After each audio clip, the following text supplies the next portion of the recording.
Hello mga katagtad, isang mapagpalang umaga na naman sa atin ngayong araw ng Lunes mga katagtad.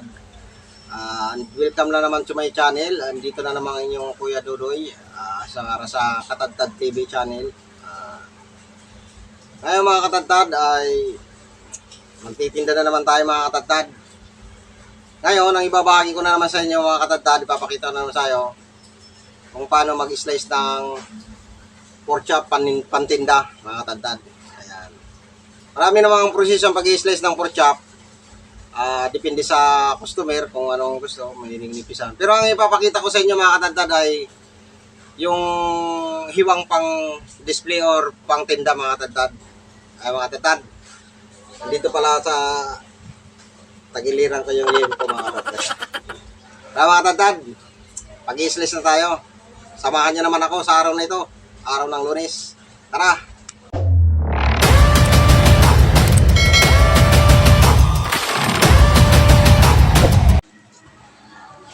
Ayan mga katagtad, mga ka-viewers, and then mga subscriber natin dyan.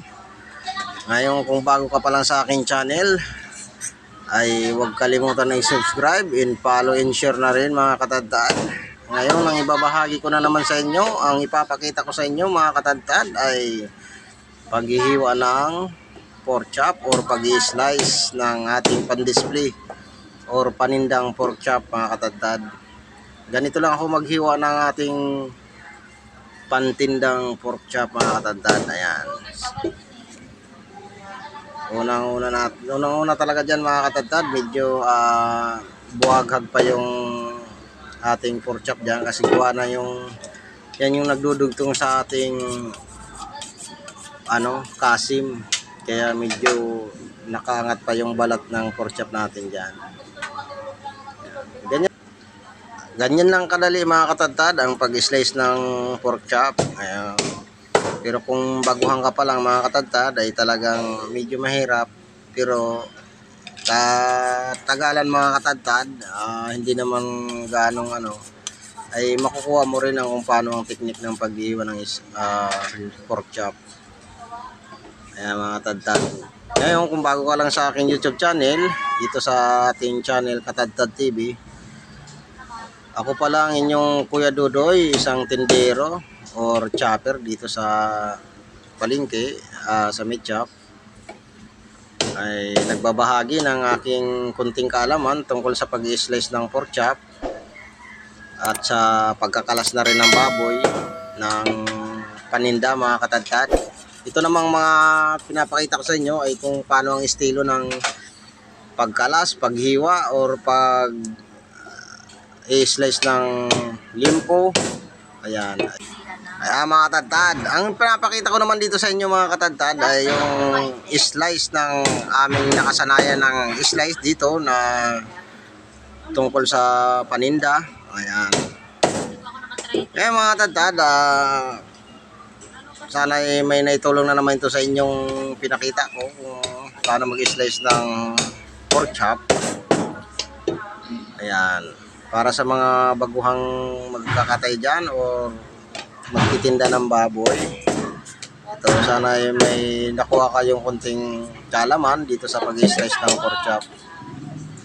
Pala ganito lang pala ang ating kuha ng video mga katagtad kasi alam mo na, solo lang ako, wala akong cameraman mga katagtad. Ayan, talagang pinopokus ko lang dito kung ano yung ginagawa ko, doon lang nakatapat yung camera natin mga katagtad.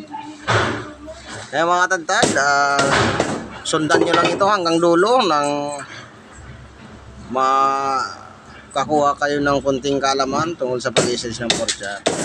Ayan. Ganyan lang kapalang slice natin ng pork chop mga katagtad kasi pantinda naman yan. Katulad nga ng sinabi ko kanina, nakadepende pa rin tayo sa customer. Kung gusto ng customer na mas manipis dyan, kaya naman natin maghiwa ng mas manipis pa dyan. Ayan. Pero karamihan talaga ng mga customer natin ay talagang ganyan lang, saktuhan lang ang hiwa kasi mga pang prito nila, pork steak. Ayan, napakasarap po yan pang pork steak mga katagtad. Ayan, saktong sakto lang ang hiwa niyan mga katagtad. Ayan. makikita nyo ay talagang napakaganda ng ano dyan. Saka dito mga katadtad pala, kailangan siguraduhin natin na matalas talaga yung ating kutsilyo. Ayan. Yung gamit ko palang kutsilyo dito ay Soul-Engine yan mga katadtad. May kamahalan pero talagang sulit naman sa talas mga katadtad. Talagang hindi ka mapapahiya sa talas. Kung nakikita nyo yan, oh, talagang matalas na matalas yan mga katadtad. Ayan mga katadtad, malapit na tayo matapos ng isang pork chop. Malapit na tayo magtapos ng pag-slice. Ayan, nakikita nyo mga katadtad. Pagpasensyahan nyo na pala ang ating camera mga katadtad at medyo nagalaw pag hataw ko ng panaga. Kasi mga katadtad, talagang nakapatong lang yung camera ko dito sa ating gilingan. Ayan mga katadtad, kaya nagalaw talaga siya pag hataw ko ng panaga. Ayan. Ayan, yun lang mga katadtad ang may babahagi ko na naman sa inyo sa araw na ito, Lunes. Ayan, sana may nakuha kayong konting aral dyan sa ating pag-slice ng limpo. Ay, ng pork chop pala, sorry. Ayan mga katadtad, nagpapasalamat na naman ako sa mga subscriber natin yan, mga viewers dyan. Kung baguhan ka pa lang sa aking YouTube channel, ay huwag mo namang kalimutang i-subscribe na rin para updated ka sa mga susunod pa nating video mga katadtad.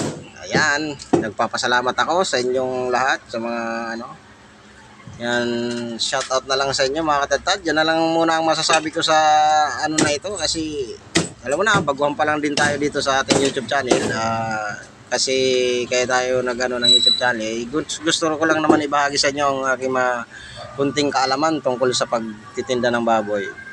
Ayan mga katadtad, slice na natin dyan, nakatapos na tayo dyan, nakapag-display na rin tayo dyan ng kasim, ribs, hindi dyan yung pork chop natin mga katadtad. Yan ang kapal ng slice natin ng pork chop. Ayan. Yan mga katadtad, para sa kung gusto nyo pang mapanood ang ating mga susunod pang video, ay huwag kalimutang i-subscribe itong ating YouTube channel, Katadtad TV lang mga katadtad. Ayan, salamat. Dito naman mga katadtad ay mag-i-slice din tayo dito ng manok, pan-display rin yan mga katadtad. Ayan, ganito lang ako mag-i-slice pala ng ating pan-display manok. Ayan, kung makikita nyo. Ayan, madali lang sundan yan mga katadtad kung bago ka pa lang sa aking YouTube channel o kung bago ka pa lang magtitindero. Ayan, bagay sa iyo ang video na ito mga katadtad nang makakuha ka ng konting kaalaman sa tungkol sa pag-slice ng pan-display manok mga katadtad. Ayan, may bumili pala rito ating customer, pinahiwa niya pang adobo. Ayan, sa pag-i-slice pala ng adobo mga katadtad, kailangan ganyan, may pantay-pantay talaga, may taba, may naman mga katadtad. Ayan. Yeah. Sana may nakakuha kayong konting aral dito sa ating bidyong pinakita na naman ngayon sa inyong mga katadtad, araw ng Lunes. Inuulit ko, isang mapagpalang umaga na naman talaga sa ating mga katadtad. Ayan mga katadtad, ganyan na ganyan lang ang pag-slice ng pan-display manok. Ayan. Ayan ang mga katadtad, sundan nyo lang itong aking video lang kayo may mga kunting kaalaman, kuhang kunting kaalaman dito mga katadtad. Ayan, good morning para mga katadtad. Ayan mga katadtad, ganyan, kailangan laging quality sa paningin ng ating customer yung ating display. Okay, hindi lang maganda yung ating pantinda, talagang gaganda na rin natin yung ating display mga katadtad. May malayo pa lang magugustuhan na ng ating customer mga katadtad. Ayan pa mga katadtad, ang display natin sa araw na ito, araw ng Lunes. Ayan na, nakapag-display na tayo ng manok. Ayan, nakapag-slice na rin tayo ng manok dyan. May ribs. Ayan mga katadtad, ayan ang ating display mga katadtad. Ayan